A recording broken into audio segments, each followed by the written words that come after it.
What's up, everybody, and welcome to my AEW Dynamite review, Lexington, Kentucky. So let's get straight into it, okay? Because this is a very special show tonight. Sorry if I'm having some trouble talking, but I got dental problems right now. That's why I'm not really doing anything video-wise right now because of teeth. But this is a special tribute show tonight for Jay Briscoe, which I'm going to speak on that a little bit later.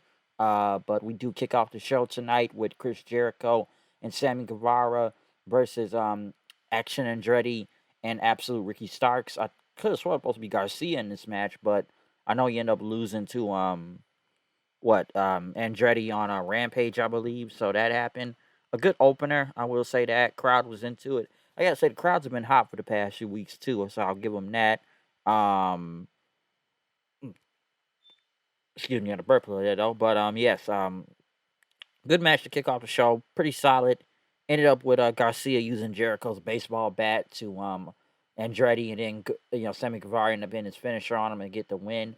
Honestly, I don't know how long this feud is going to keep going on. And my friend Steven had a point about Andretti in this. Like, you know, it's almost like they're kind of using Ricky Starks to get him over, but they just need to be getting Ricky Starks over in general. That's who they need to be getting over. Okay, but you know because Starks is like the guy that's been there, but it's like they got Andretti with all these people like Jericho and Sammy in there, so they're doing their best to get him over. Because if he was not really involved with any of these guys, he'd just be a generic flippy guy. Like, because they got a lot of them in general, but still, like, he's not bad, but I still question, you know, wow, like they really made this guy in one night, and they're still going with it. So we'll see how far they can go with Andretti, but Jericho and them got the win, so there you go. Um, Also, they did play the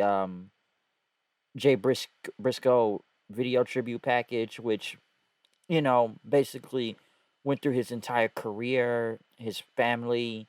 You know, it was a very well done tribute. I enjoyed the video package, and I know I'm gonna say a little bit of this later, but listen, I'm glad that they finally did the tribute show because one, it's fuck Warner Brothers Discovery in general, okay? Of whatever executives that even stopped this from last week from even happening, which I just think is a shame. Like, man, even in death, they still were not gonna let even Dynamite celebrate this man and everything. So, I know they couldn't be on, AEW television, the Briscoe brothers, and I can go through with Jay Briscoe. Yeah, I know he said something many years ago on Twitter, but he has apologized countless times and even donated money, and he's a different person after all those years later. Okay, but I don't know what it took, and listen, I'm surprised Mark Briscoe was even on this show, especially after everything's only been like a week after this. So I was even surprised he was even going to be wrestling on Dynamite tonight. Some would think that even with Mark Briscoe, it's like a lot of people would say even just fuck these guys and not even fuck Warner Bros. Discovery and not even do this on this show because like, hey, you held the Briscoes back for so long and you wouldn't even let them on AEW to even compete on there. And like I said before, the whole feud with FTR is literally on YouTube and Twitter because they never really showed up on AEW television. So it's like now you want to let them on TV, but mostly I'm sure it's because of fans and everything that it pushed this. And it's disgusting what Warner Bros. Discovery even did because there's worse things that got going along with them over there. Like I said before, from Ezra Miller and an Amber Heard, or even like what promoting the whole power slap thing, Dana White slapping his wife. So it's many reasons we can go at Warner Bros. Discovery right now, but the fact that you're mad about something still over a tweet from 10 plus years ago that you even took it this far to not even want to do a tribute show at first. Like, I'm glad it happened tonight, but the fact that they didn't want to do it to begin with and stopped AEW, and I know they did pay tribute to him after the show, but that will be played at a later date and everything on YouTube and stuff when that happens. But I'm glad it was at least on TV. And, I'm glad to see even Mark Briscoe on the show. It's a shame that it had to be like this. And like I said, watching the video package, it's very emotional. It's very sad also. But it's a damn shame that it took this just to get the Briscoes on TV. It took all of this. And, it's a horrible tragedy. Um, you know, Condolences and prayers to just, everybody involved in this whole thing, and I know his kids are going through it right now, with surgery and losing a parent. Trust me, it does not feel good, especially losing a parent part. I'm not going to go into that right now, but it feels horrible. Trust me, I can really relate right now. But yeah, it's like I said, it's sad that it had to come to this, and we finally get the Briscoes on TV in a way. I wish it would have been under better circumstances, and we could see them compete on AEW. So, at the end of the day, like I said, great video package, and we'll get to the match later on. But fuck Warner Brothers Discovery, fuck them. Let's move on though. We next, it was the TNT title on the line.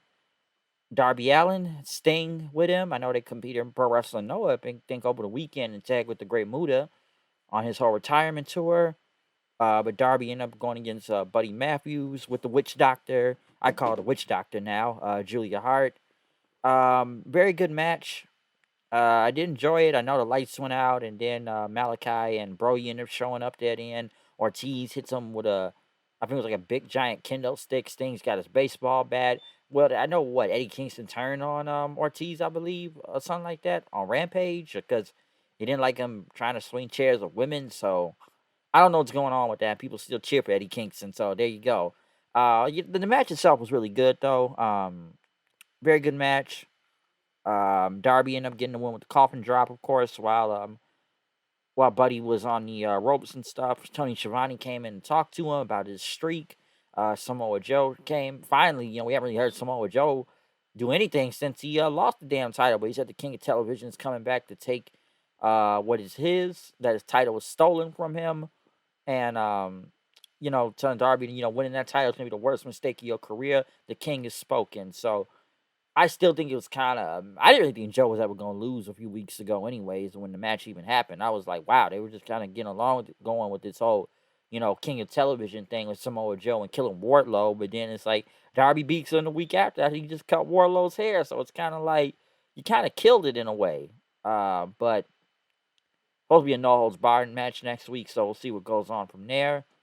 Um, I know they showed an Adam Cole video package about his return. Jungle Hook went against Matt Hardy and Ethan Page. Stokely and Isaiah Cassidy was out there also. Dude, I forgot Private Party was still there. But saying cue my music up, don't cue Matt Hardy's music up and everything. So don't do that. Honestly, I was kind of halfway in and out of this match. It was okay. Uh, you know what? Ethan, well, too many pages on this show. Yeah, Ethan Page, basically what did try to do a twist of fate, but Jungle Boy got out of it, got the snare trap.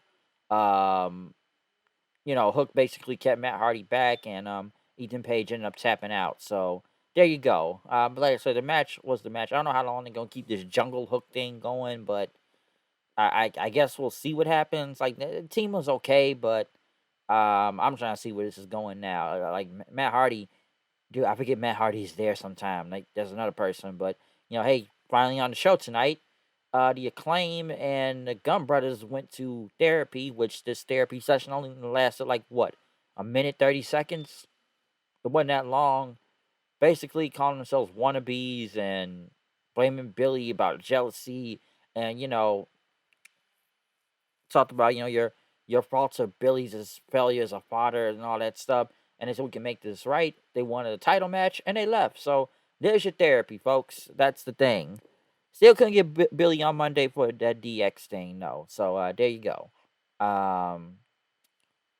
Hangman Page was talking to Renee Young, talking about John Moxley, this unfinished business. And next week is in Dayton, Ohio. Willie Yuta showed up then. I swear to God, I did not really care what he was talking about. Basically, it's gonna be a match on Friday, so I don't know. With Yuta on the mic is like up and down, but half the time it's down. But it's supposed to be Mox and Hangman again next week, so we'll see what the third match. We'll see how that goes. Cage Danielson, very good match. Enjoyed it. Brian Cage, he's finally getting something on TV right now. Now, I'm not gonna sit here and say this match was really great as the first two. Still a really good match.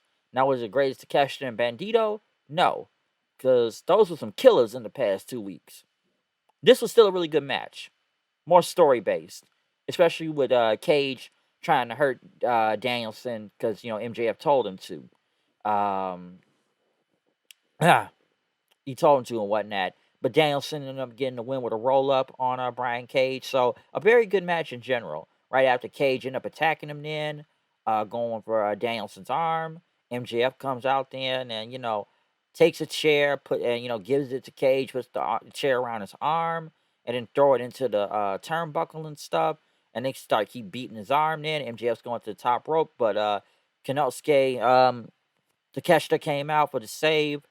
Going after Cage, taking him down out of the ring as they end up checking on Danielson with his arm being hurt right now. So, now they're gonna play into the arm, I guess, with I'm sure MJF is gonna go for it, which it's all salted the his armbar finisher, Saudi Earth and everything. So we'll see where that goes. But obviously they want to, I guess, kind of focus with an injury angle now, which now it's going to be the whole, is his arm 100%? Is his arm 100%? Which, they did go later on with him and the doctor and all that stuff, which, Danielson did cut a promo, basically talking about, I'm going to do this. I'm coming for that title, and whatnot. Like, you're not going to stop him, and everything. So he told Doctor to get out his face, like, you're not going to stop me from doing this. So he will see MJF at Revolution. Ruby Soho went against Tony Storm. Death spot, folks, 8:30 times. So I'm sure a lot of people, including that crowd, did not care. It actually was an okay match. With Britt Baker just coming out, supposing injury, distraction finish. Okay, distraction finish. Ruby hit a finisher. Boom, she won. There you go. Right after that, MJF was talking in the back, basically, talking about MJF and talked about how Kenosuke is going to pay for getting involved in his business. But, MJF, not MJF, but Danielson, you're not out of this yet. And I know you want to fight me and everything. And he said, the physical pain may be the easy part for you, but the mental pain, that's what's going to stop you. And next week's going to be an open challenge. So it's going to be someone that's going to tear Danielson from limb, okay? And who are they bringing in next week? Timothy Thatcher. Timothy Thatcher, I don't think anybody's seen Toothless Timmy since NXT when he was tagging up with Tommaso Ciampa. I wondered what happened to Timothy Thatcher after a while. I'm almost surprised WWE didn't try to hire him back. I like the guy, submission expert and whatnot. I enjoyed him and Tommaso as a team. The guy was just taking too many L's though on NXT. So I like Timothy Thatcher. And him and Danielson is gonna be a great match next week. That I'm looking forward to. That I want to see. So that should be really good. They went through Rampage. With I don't know, I didn't pay to have attention to all the matches like Emi Shakur versus Jamie Hayter. If you come out doing Freddie Mercury, I'm not gonna care. But now we get to the main event, which was the tribute match. Which they did have Ian Riccaboni and Caprice Coleman on commentary with Excalibur because it was Ring of Honor. I would have liked it was just those two out there though. But it was going to be Jay Lethal versus Mark Briscoe. Lethal came out with Sanjay Dutt. They had the Briscoe tribute shirts on. Mark Briscoe came out. He got a standing ovation. He held both of the Ring of Honor titles in his hand, coming out there excited just for this match. Bobby Cruz did make the ring introductions. Listen, this was a fun match. There's not much to even say to really even review this, okay? Listen, they could have done anything out there. I wouldn't have cared. It's a tribute match, and I enjoyed this match. I thought it was really good. Um, like I said, we've seen Briscoes and even Jay Lethal face each other in the past. I know people know more of a Jay Briscoe and Jay Lethal for the Ring of Honor Championship years ago. But in this tribute match, it was a hell of a match, and it was fun to watch. Even Mark hitting the Froggy Bow onto Jay through the timekeeper table and whatnot. Just like I said, it was a hell of a match out there. But it didn't end up with right after that, he ended up hitting Jay Lethal with the going for the J Driller. The J Driller took a few tries, but he got the J Driller for the win. Mark Briscoe won, you know, telling Jay's kids keep their heads up and everything, and they loved his brother Jay. And him and Lethal hugged, and then basically the Ring of Honor roster came out. I know it's AEW roster, but most of these guys have either wrestled in Ring of Honor or some type of Ring of Honor alumnus, from the Young Bucks to Samoa Joe to oh, excuse me, Chief and whatnot, to a Brian Danielson, to a Christopher Daniels, BJ Whitmer, Caprice Coleman, Ian Riccaboni, several Ring of Honor alumnus that are in this company right now or on the current Ring of Honor roster. I'm just naming a few of them, but Tony Khan came out there to hug him also, and they all hugged and gave Mark Briscoe a standing ovation. And like I said, they paid tribute to him, and they just talked about how Jay Briscoe, he was a man's man, he was a family man, and whatnot. So, it's not much to say from this match. Okay, it was a tribute match. I enjoyed it. I had fun watching it. Um, and it it was what it was out there, and I don't think nobody could be mad about it. The crowd loved it, and it was cool to just see the roster, mostly the Ring of Honor roster, just come out and pay tribute.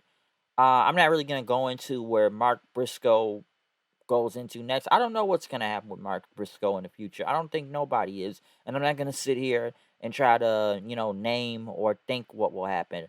Let's just enjoy this tribute match, and the fact that he even did this match a week after all of this is just like I said, just him just doing this match, and especially in front of these circumstances, which very emotional right now for him and stuff. So I enjoyed this, and I'm glad they got to pay tribute to you know Jay Briscoe, especially after this very tragic loss from the video package to you know this main event itself. So still, it's fuck Warner Bros. Discovery at the end of the day.